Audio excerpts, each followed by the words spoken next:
Salut tout le monde, j'espère que vous allez bien. Je vous retrouve aujourd'hui pour une vidéo que j'avais pas faite depuis très longtemps, mais qui me tenait beaucoup à cœur. Je reviens avec un nouvel épisode de Adopte un auteur.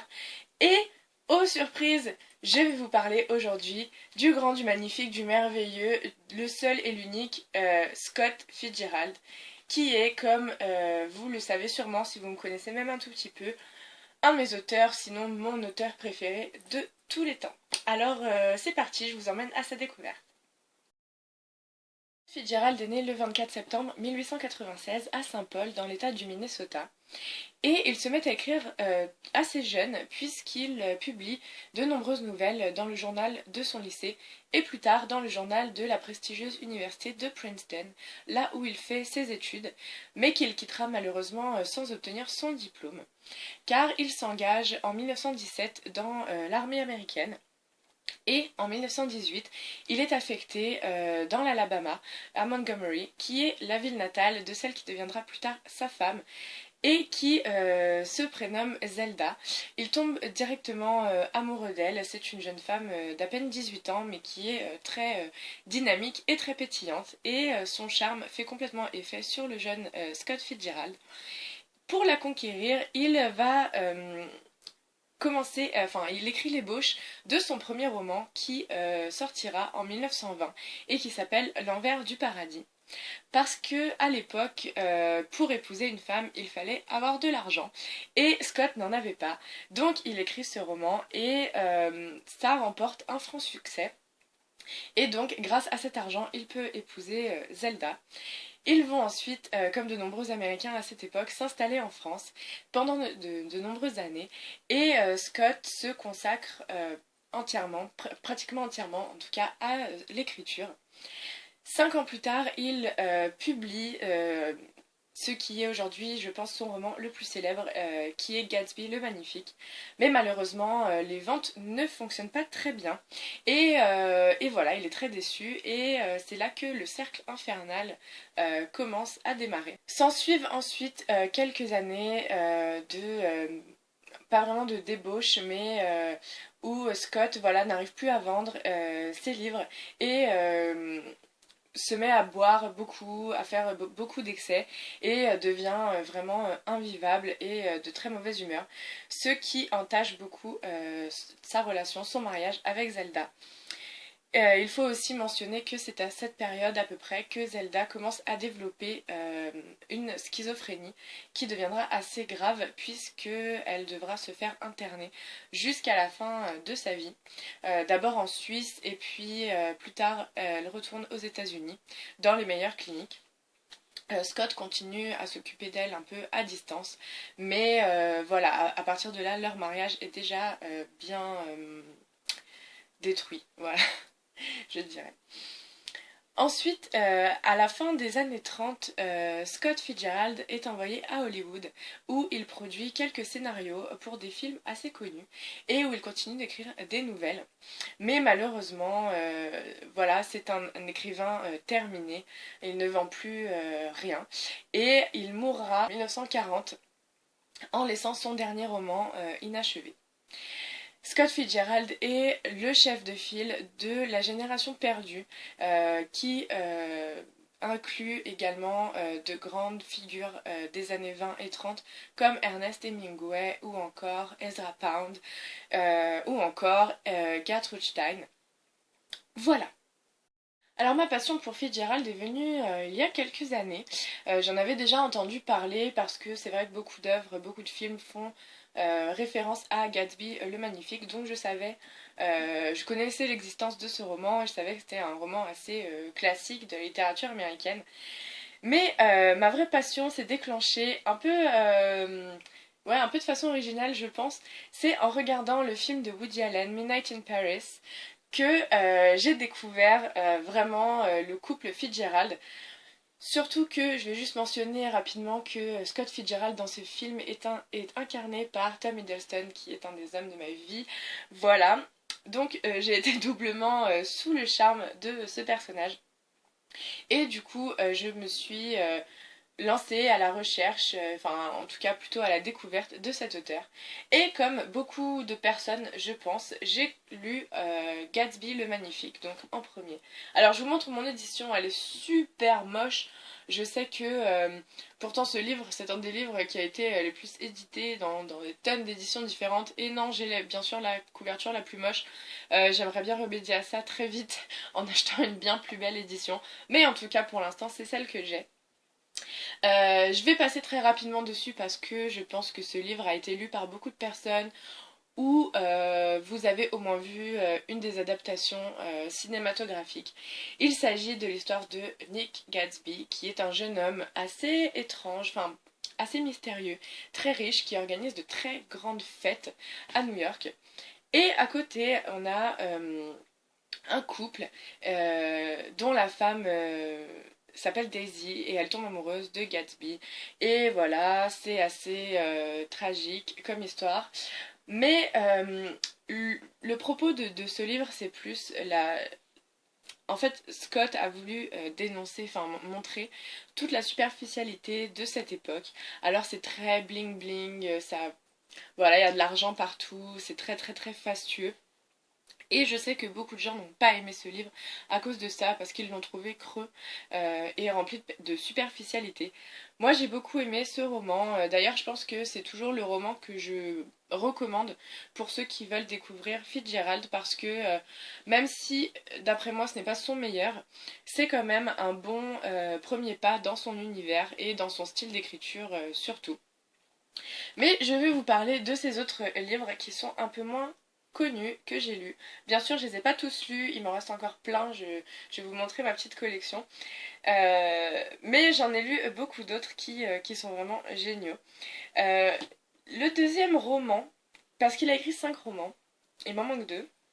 Le deuxième que j'ai lu, c'est Le Dernier Nabab, qui est en fait son tout dernier livre qu'il a laissé inachevé puisqu'il est décédé pendant l'écriture de ce roman.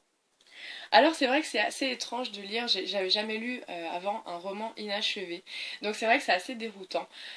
Mais même en n'étant pas terminé, c'est vraiment un roman incroyable qui se passe à Hollywood et qui met en scène un réalisateur qui est assez ferme et qui tombe amoureux d'une jeune femme qui lui rappelle beaucoup son ancien amour.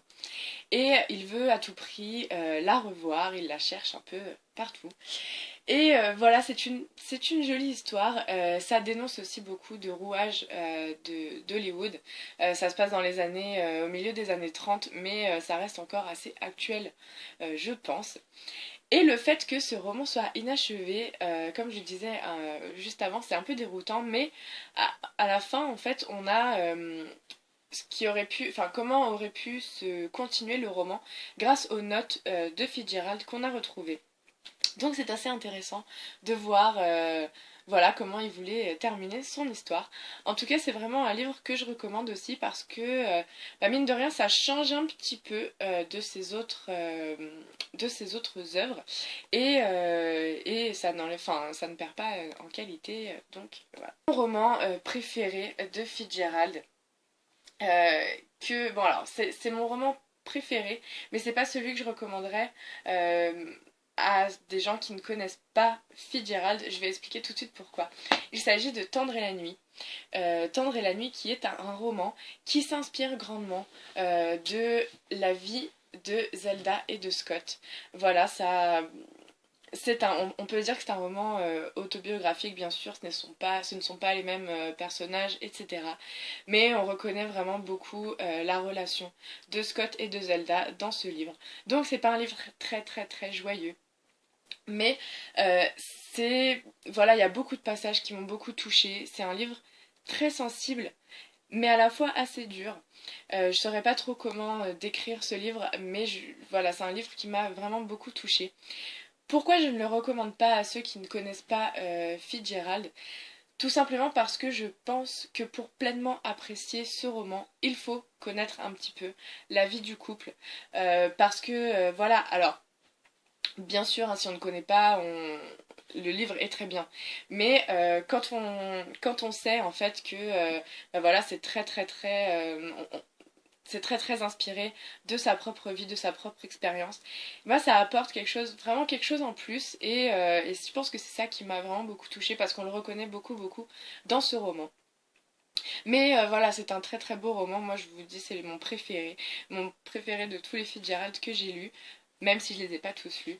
Donc voilà, vous pouvez bien sûr le lire si vous ne connaissez pas le couple, mais bon voilà, je me répète, mais encore une fois, c'est un très très bon roman. Et je vais juste faire une petite digression parce que je ne peux pas parler de Tendre et la nuit sans parler de Accordez-moi cette valse qui est le seul et unique roman publié par Zelda Fitzgerald, donc la femme de Scott, si vous avez tout bien suivi. J'ai lu ce roman un peu de temps après Tendre et la nuit, alors je dirais pas que c'est exactement la même chose parce que c'est pas du tout le cas, mais Zelda s'inspire aussi beaucoup de sa propre vie et de son mariage avec Scott. Et donc je trouve ça très intéressant de voir comment deux personnes décrivent la même relation de façon complètement différente. Alors c'est un peu logique parce que chacun a sa vision personnelle de ce qu'il vit, mais j'ai vraiment beaucoup aimé ce roman aussi. Voir les mots, enfin lire en tout cas les mots de Zelda. Voilà, c'est très touchant aussi. Et c'est vraiment un livre aussi que je recommande, bien sûr, encore une fois, c'est mieux si on connaît l'histoire du couple, puisqu'on peut raccrocher un petit peu les éléments de fiction avec les éléments réels. Mais voilà, c'est également un très très bon roman. Comme je vous l'ai dit un peu plus tôt, Fitzgerald n'a écrit que 5 romans. Là, je vous en ai présenté 3, c'est parce que les deux autres, je les ai pas lus. Pas encore en tout cas. Mais il a aussi écrit beaucoup de nouvelles et j'ai lu un de ses recueils qui est Contes de l'âge du jazz, qui recense quelques-unes de ses nouvelles, dont les plus connues, qui sont entre autres Un diamant gros comme le Ritz, ou encore Sorcière Rose, ou encore L'étrange histoire de Benjamin Button, qui vous parle beaucoup plus, je pense, puisque tout le monde connaît au moins l'adaptation cinématographique. Et oui, ça vient d'une nouvelle de Scott Fitzgerald, voilà.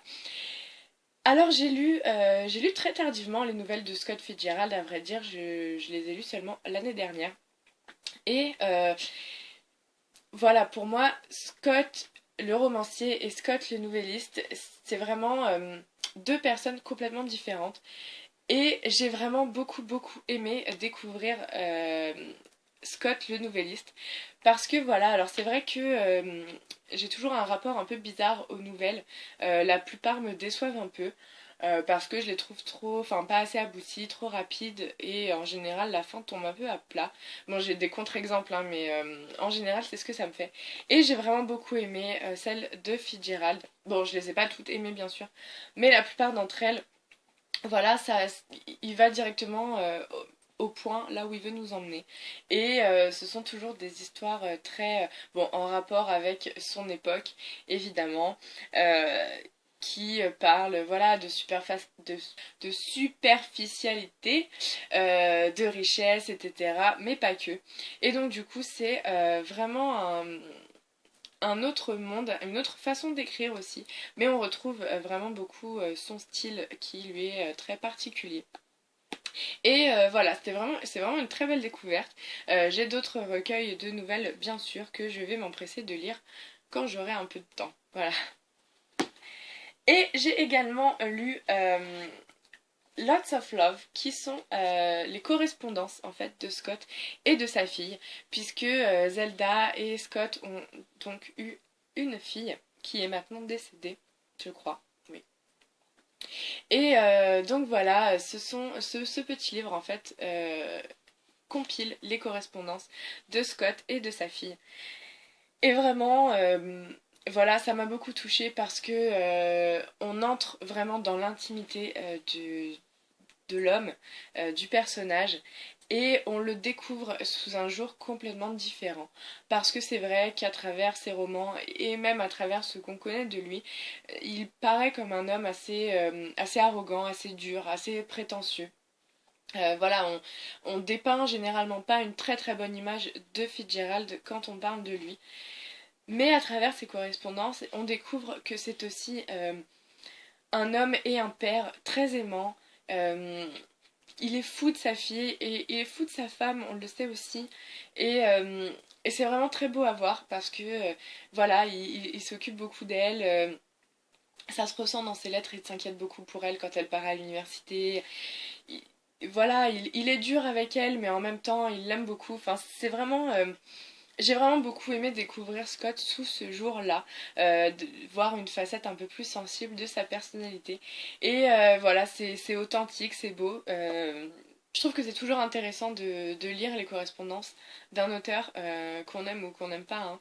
Mais voilà, je pense que ça vaut toutes les biographies ou autobiographies du monde parce que c'est vraiment là qu'on le voit à nu et dans toute son authenticité. Donc voilà, très très intéressant. Alors voilà, je vous ai montré enfin, tous les livres de Fitzgerald que j'ai lus jusqu'à présent. Comme vous le voyez, j'en ai pas lu énormément. Je suis très très très très loin d'avoir lu toutes ces publications. Mais d'un côté, tant mieux parce que je me dis que j'ai tout mon temps pour découvrir toutes ces œuvres et je sais qu'il en sortira pas d'autres hein, parce que voilà, c'est plus possible. Donc du coup, voilà, je suis pas frustrée de plus jamais avoir de Fitzgerald à lire de toute ma vie. Donc voilà, j'ai tout mon temps pour découvrir ses autres œuvres et ce sera chose faite parce que voilà, c'est vraiment un de mes auteurs préférés de tous les temps. Donc voilà, cette vidéo est terminée. J'espère que ça vous aura plu. Ça faisait longtemps que j'avais pas fait des Adopte un auteur, donc voilà, j'ai sûrement un peu bégayé, etc. Mais j'espère en tout cas que je vous aurai donné envie de découvrir cet auteur qui est absolument génialissime et que j'aime vraiment beaucoup. Voilà, alors en attendant, eh bien, je vous souhaite des bonnes lectures, une bonne semaine, des bonnes vacances pour ceux qui sont encore en vacances, petits chanceux. Et en attendant, eh bien, si vous voulez me laisser des commentaires, comme d'hab, ça me fera super plaisir de vous répondre. Et je vous dis à très très vite. Bye!